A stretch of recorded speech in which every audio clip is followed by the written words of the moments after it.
On Sunday, April the 27th, 1986, Yugoslav workers at the Chernobyl nuclear power plant near Kiev in the Soviet Union took pictures of a thin wisp of smoke coming from the roof of one of the reactors.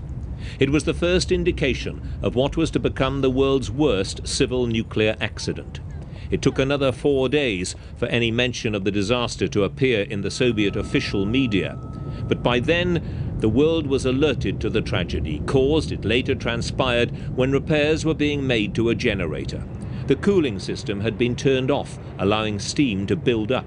A chemical explosion then blew the roof off, sending radioactive contamination halfway round the world. The first priority was to make the reactor safe. A small army of helpers was recruited and brought in to work on the immediate task of sealing off the plant. Many were ill-equipped to deal with the scale of the damage and of the radiation that was ever present.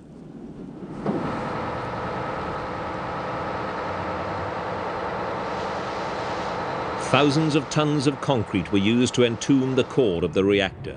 Sand and lead shot was brought in to smother some of the radiation leaks. While frantic efforts were being made to make the area safe, everyone living within a 20-mile radius of Chernobyl was evacuated. In all, 49,000 local inhabitants were taken to Kiev, 40 miles away, for temporary rehousing and medical checks, which included complete radiation screening and blood sample tests. A well-organized program of tests on milk and water supplies was put into operation, even if some of the equipment was a little old-fashioned.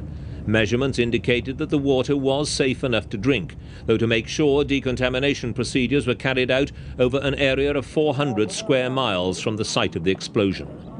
Nevertheless, the Chernobyl disaster, in all 31 people died and more than 200 were seriously irradiated and not expected to live, dealt a serious blow to the world's nuclear ambitions.